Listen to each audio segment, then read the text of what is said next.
All right, Steelers Nation. The Steelers win. They start off 1-0. They start on the road against Atlanta. They pull off the upset. They beat Atlanta with nothing but field goals, 18-10. I guess you can fully say Steelers football is back. The Steelers won. They pulled off the upset with nothing but field goals and a lot of defensive help. They are so far the only team to not score a touchdown. But they still won. But so far, they are the only AFC North team to have a victory this week. The Steelers would be the only team in the NFL that could do stuff like that. They're the only team that we know that could do all the above. The Steelers won today, guys. They are 1-0. They get a win in week 1. I wouldn't say it's a hot start, but it's a win. And since it's week 1, I'll take it. There were some things I wasn't pleasant with. There's some things I wasn't happy about. Mostly and really only on the offensive side of the football. The first half, because we're going to start with the offense. The first half of the offense, they didn't do shit. I mean, generally, as a whole, the offense didn't do anything. No. In fact, their best drive they had, which they were methodical, they were getting first downs, they were running down Atlanta's throat. They did well. They killed 7 minutes off the clock. And then it ended with no points because they went for it on 4th and 1. No one was ready. They rushed the play. The offensive line wasn't ready. And it was a turnover on downs. Now, I agreed with the call because I have this sense of aggression where just go for it. You execute them. You finish this game. They tried, and I appreciate Tomlin and his aggression. Was it a dumb call at the time?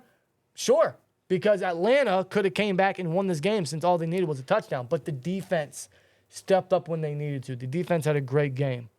They really did. But in regards to the offense, yeah, they didn't do anything. It was literally copy and paste from last year, just with some under center, with some play action, with more deep shots to only Pickens. It was very bland. It was very vanilla. But regarding Justin Fields being the starter, I must say, he did what he had to. He didn't do anything mind-blowing. He definitely outplayed Kirk Cousins. But he didn't do anything crazy. He ran the ball when he had to. He got us first downs when he had to. He hit his targets decently. I'd say his accuracy is still an issue because he missed some open targets. He missed some easy first downs. But in regards of being a backup and having to start as the backup and doing his job, that's exactly what he did. And I thank Fields for doing that and for executing what he had to. He did enough to get us the victory. He did enough to get the offense 6 field goals. Boswell, MVP of the game. MVP of the season. 6 field goals, 3 of them from 50-plus yards, 57, 56, and 51 to be exact. And he even had a punt of 43 yards because Cameron Johnston hyperextended his knee and got hurt on a punt, which we finally get a good punter, and now he's hurt. We can't have luck in the punting I hope to department. God it's not serious. I hope he's good to go. Because the alternative is probably signing back Presley Harvin. But yeah, prayers to him. We hope he's okay. He got carried off the field. He limped. I'm sure his knee is all messed up right now. I hope it's not as bad as we all fear. But Boswell, man, he even had the punt today. He needs a raise. Boz was the offense. Boz was everything. Boz got us this game. Boz got us all 18 points. Boz hit all his 6 field goals. Boz just continues to be him. In Boz, we trust the Wizard of Boz. We don't say it just because he is him. He's one of the best kickers in the league. He's one of the most clutch kickers in the league. And he gave us all the scoring that we needed to win this game. It is leg day every day for Chris Boswell. Every Sunday. Every game day. Shout out to Chris Boswell. We all love Boz here, man. But as a whole, it seems like we got too much Boswell because they couldn't get points on the board. They couldn't finish drives. They couldn't get touchdowns. There were some sporadical plays where Najee got a big burst of a run. Fields got a big burst of a run. Pickens had 2 deep shots. He had, 85 yards in the air today? Off 6 catches, yes. Incredible game by George Pickens. He cooked the Falcons secondary. He definitely got the best of A.J. Terrell, who just got the bag. And he should have had over 100 if the refs didn't screw him out of another catch deep down the left sideline on A.J. Terrell. But they called it offensive pass interference because all George Pickens did was this. Now, if it was something like that, then yeah, of course, it's worth throwing the flag. But the refs thought that a simple little tap was OPI, and Pickens didn't get the He didn't grab. fully extend his arms to justify. It wasn't even a shove off. It wasn't. It wasn't a push off whatsoever. They screwed Pickens out of that. They screwed Pickens out of a 100-yard game, and what could have honestly given the Steelers a touchdown. Dare I say? Maybe, just possibly. And speaking of touchdowns, let's continue on with this ref controversy because there was also another call that was blatantly bullshit. It was the following drive from the Falcons. TJ Watt was able to get around the right tackle, Caleb McGarry, and was able to strip sack Kirk Cousins and recover the ball at the same time. But instead, the refs called it offside because he apparently jumped too early, and they took away the strip sack, and they took away the turnover for the Steelers defense. And the Falcons will respond with a touchdown to Kyle Pitts. So you take away that penalty, the Falcons don't score shit. No, we're looking at possibly 18-3 at least. I'm going to show you this penalty, this play here. TJ Watt, watch how he times the snap. You see it when the ball leaves. You see when the center nods his head and the ball leaves the turf. And you see when Watt jumps. He couldn't time it any more perfectly. He had eyes on the ball, and the second he saw the center snap it, he jumped, and he should have had a strip sack. In fact, he should have had two because there was a defensive penalty that took away another strip sack by TJ Watt. Watt came away with one sack at the very end of the game, the last play of the game. But he should have had two or three, two of them being strip sacks. TJ Watt had himself a hell of a game. The stats may not show it, but he killed it. Watt absolutely killed it. As he continues to do. The best defensive player in football, undoubtedly. He should have had 3 sacks, 2 of them strip sacks, but he comes away with only 1, unfortunately. But Watt still makes plays every game, man. Let's talk about making plays. Let's talk about the 2 new additions to the secondary. Deshon, Elliott, and Donte Jackson. Unbelievable. Their first game as a Steeler, and they already made their impact known. Both interceptions coming from the new additions. Now, Donte Jackson could have had a pick at the very beginning of the game, but he made up for it, making that interception that pretty much sealed the game for the Falcons, man. What a play by Donte. What a play by Deshon Elliott as well, making that first pick. What a game by this defense. Again, you take away that stupid flag from the ref, the Falcons don't score anything. No, they don't. They only held the 3 points with Kirk Cousins. Kirk Cousins had a terrible game, dude. The Steelers defense kept him guessing. They kept him pressured. They kept him uncomfortable in the pocket. They even slowed down Bijan Robinson. Yeah, they slowed him down pretty frequently, as well as Tyler Algier. We saw a lot of Bijan Robinson, though, and not just running the ball, but receiving just as much. Yeah, because he was their second leading receiver at 43 yards, but they only allowed 68 yards to Bijan Robinson. He and Najee had similar games and similar stats, but Bijan, the Steelers had to slow him down and force the ball into Cousins' hands.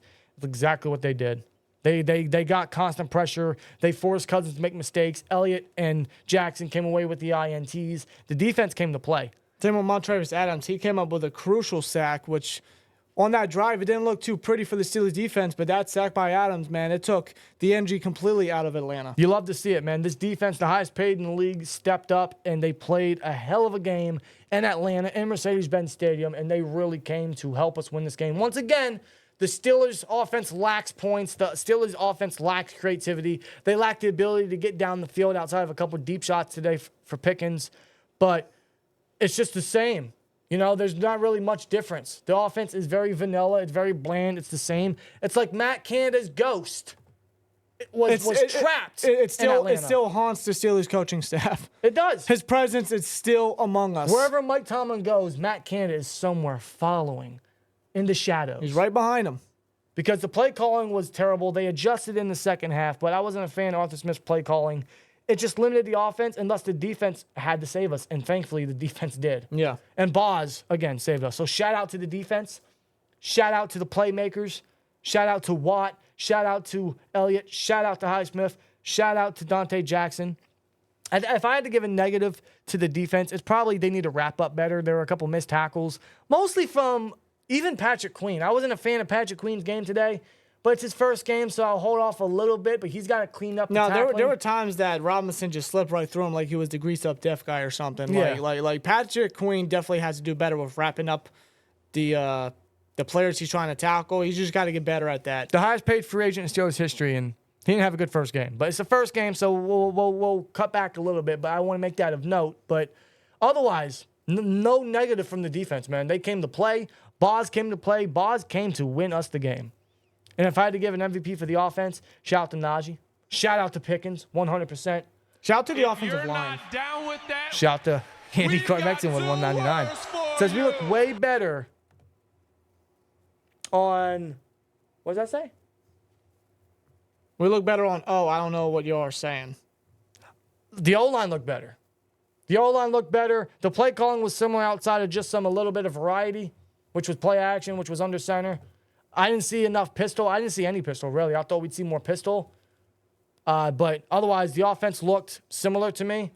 I didn't see much growth. Especially in the first half. There was just a bunch of, passes thrown behind the line of scrimmage. I mean, they did an end around with Pickens, and he lost 10 yards rushing. There was checkdowns. There was very, very generic, very vanilla. But they did improve in the second half. I'll give them that. They got down the field. They milked the clock. They didn't get a touchdown. They got us the points necessary to win. But otherwise, yeah, the biggest positive from the offense outside of Pickens and Najee is I'd say definitely the offensive line. Yeah. Shout out to Dan Moore. He killed it today. Shout out to Spencer Anderson. His first career start. He killed it today. Yeah, Broderick Jones on the right side still. I mean, he held his own very well. Zach Frazier had himself a his very first good career game. start being our center, our new center in town, and Frazier is not playing around. No. James Daniels allowed to sack to Grady Jarrett, but he still had himself a decent second half. Broderick Jones looked good. He was very scary. He was very worrisome, concerning coming out of preseason. He had himself a good game. The entire O-line came to play.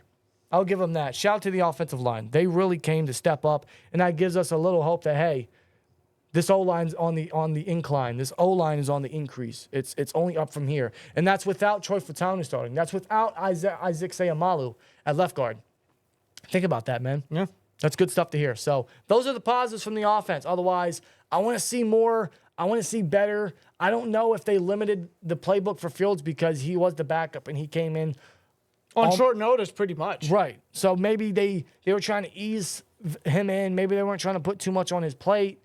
But he's a 4-year starter with Chicago. He got most first-team reps in camp. He got the most playing time in preseason. Yeah, this ain't like a rookie is just stepping in for the gifted veteran and, having to do what he got to do. No, Fields is very experienced. He's a guy that is no stranger to doing this type of job. There's no reason to limit him if that was the case. I don't know. We'll have to wait till maybe the press conference that Tomlin does or maybe Arthur Smith, what he says about it. But Fields did his job. Yeah, Fields came in on short notice. He didn't turn over the ball. He was protective of the ball, and he did his job. Yeah, I agree. Shout out to React, subscribe to SteelTwins. Let's ride. We'll see if the Steelers ride with Russell Wilson next week. We'll see if he's healthy. If he is healthy, I would still ride with Russell Wilson. If he is healthy. If he's not for Denver, I would start Fields again. It's as simple as this. If Wilson is not healthy enough, you play Fields. If Wilson is healthy enough, you play Wilson. We'll see what happens. We'll see what his update is. He went through all these tests before the game. He wasn't healthy enough to start. Fields started, and I think he did a fine job. He did his job as the backup. But we'll see if he gets a start next week versus the Broncos. We'll see what they do. We'll see how it goes throughout the practices, throughout this week. We'll see what their participation is. But the quarterback situation is still up in the air for the Steelers because we don't know who's starting next week versus Denver. Yep. But I'd say this is a good win for the Steelers. This is a solid, confident win for the Steelers. That way they can go on the road again to Denver in the Mile High City. And they got some momentum to build. And they got some mistakes to improve on, especially on the offensive side. But this is a solid win. This is a good confidence booster. It's good for the locker room. And it's good that some of these new additions that they have added to the team, and especially on the offensive line, it's good to show that they are making the improvements that we hope that they would make. And let's just hope that they take it into next week and do exactly that. They improve. They work on some of the play calling, some of the execution, some of the mistakes that we've seen early on, and just go into Denver on the road again and try to get another dub and start 2-0. Absolutely. So let us know how you guys feel in the comments below. How did you guys feel about this win? What was your biggest MVP? What was your biggest takeaway? What was your biggest negative out of the game? Let us know in the comments below. Appreciate you guys for watching this Steelers versus Falcons postgame. Steelers win and don't even get a touchdown. That's what we need to see next week, by the way. We need to see some touchdowns. Yeah. That'd be a little bit refreshing. Right. So, sloppy win, but for week 1, I'll take it. I'm very happy with Boz. I'm very proud we have Boz. I'm very happy with the defense. I'm glad with what they did. They came to play. It's just next week we need to see more from the offense. Fingers crossed. Let us know your guys' thoughts. Here we go, Steelers, at the end of the day. We are 1-0. And so far, as long as Dallas doesn't fuck us over, we'll be the only AFC North team to have a victory this week. Today's a good day. You know what? I'll end it with that. Today's a good Sunday. As always, like, comment, subscribe, and we'll see you later. Peace!